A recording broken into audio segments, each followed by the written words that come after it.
políticas. Certos membros do comando naval alemão ficaram convencidos de que os aliados já empregavam forças místicas na guerra contra a Alemanha. Acreditavam que o sucesso britânico em localizar e destruir submarinos alemães era devido ao uso de meios ocultos e que a melhor forma de combater isso era empregando também o ocultismo como arma. Isso levou Himmler a estabelecer um instituto ultra-secreto dedicado à antiga prática oculta da rabdomancia pendular. Clarividentes debruçados sobre mapas do Atlântico Norte balançavam um objeto suspenso por um barbante, tentando localizar a posição dos comboios aliados.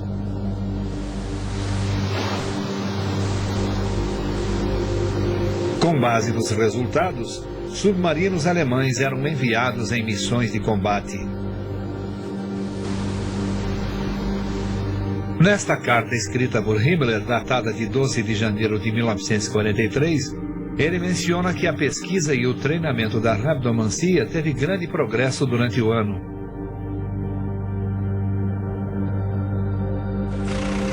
Ainda assim, as artes ocultas mais empregadas pelos nazistas eram a astrologia e a profecia, embora fossem abordadas de duas formas totalmente distintas. Rudolf Hess e Heinrich Himmler acreditavam piamente no ocultismo e o utilizavam para tomar decisões políticas. Mas Joseph Goebbels, chefe do Ministério da Propaganda, queria fazer uso do ocultismo apenas para fins de propaganda, para manipular o povo e minar a moral dos aliados.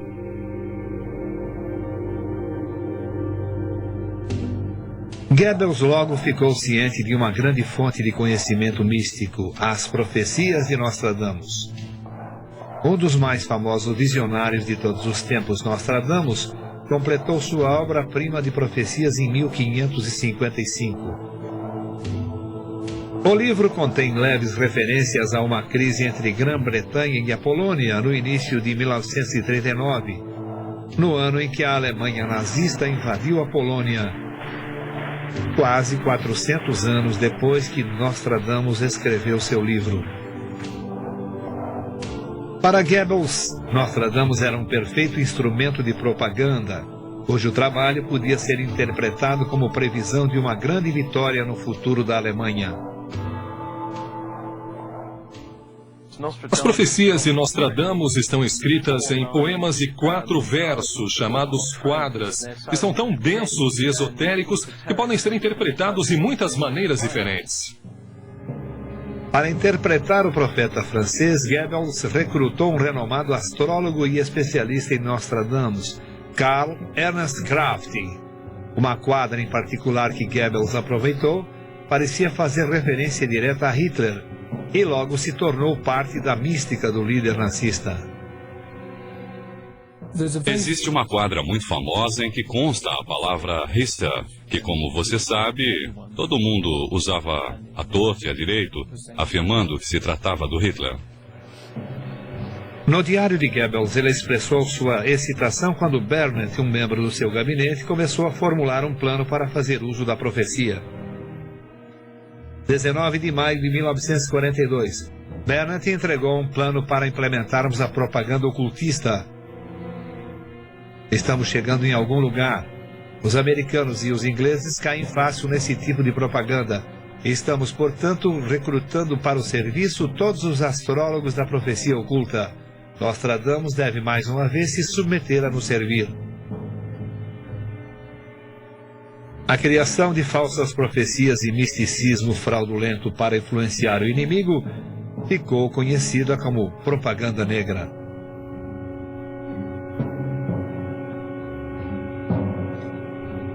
Sim, fizeram panfletos com as profecias de Nostradamus e espalharam por toda a França, dizendo que a França seria destruída se não se rendesse.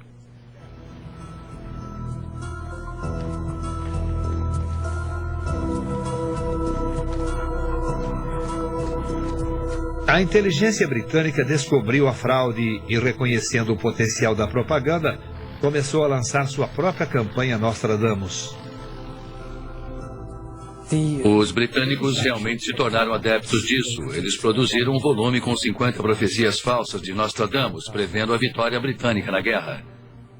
Da mesma forma com que os nazistas inundaram a França de falsas profecias de Nostradamus, os aliados infiltraram sua própria propaganda negra dentro da Alemanha. A campanha de propaganda negra na Inglaterra logo sofreu uma reviravolta, com a chegada do judeu húngaro imigrante e astrólogo Louis de Wahl. Recrutado pela inteligência britânica, de Wahl foi incumbido de trabalhar com o mestre falsificador Eric Hall. O grande talento de Elick era como falsificador. Sabe como é? Falsificava documentos, revistas, quadras de Nostradamus. Hall e de Wahl decidiram criar uma versão falsificada da principal revista alemã de astrologia, Zenit.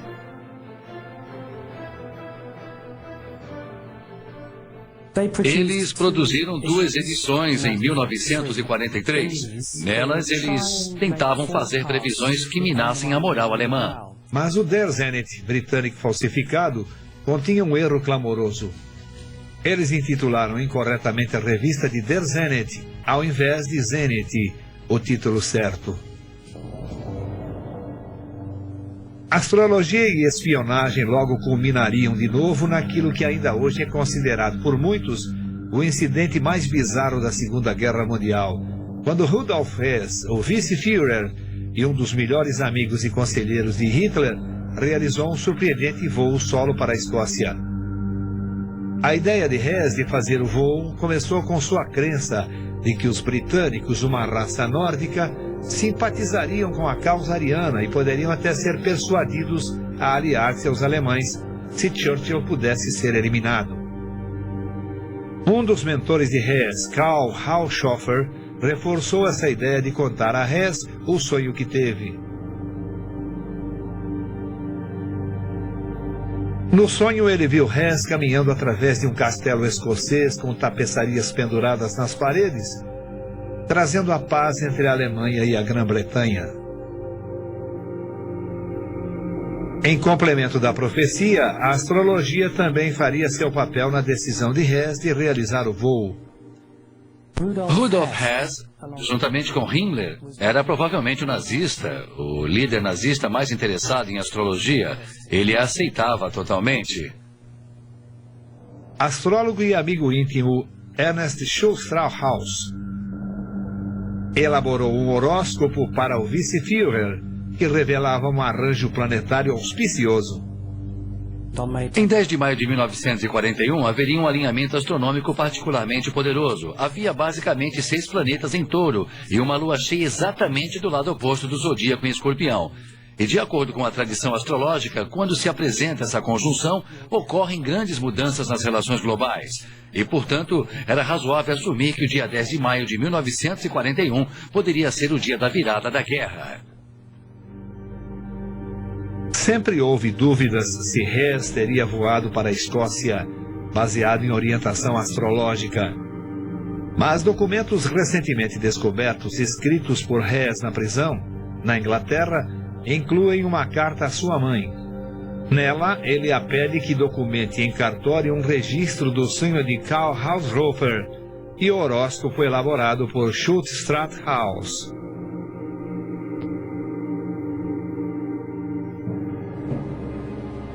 Antes de Hess realizar o voo, acreditava-se que ele conferenciou com o Führer. 6 dias antes do meu pai voar, houve uma conversa entre Hitler e meu pai que durou 4 horas. Ninguém sabe do que eles falaram. Só sabemos que, quando as 4 horas se passaram, meu pai e Hitler saíram da sala e Hitler vinha com um braço em volta dos ombros do meu pai e ele disse: Hess, você sempre foi e continua sendo um sujeito muito teimoso. Foi uma despedida muito amigável.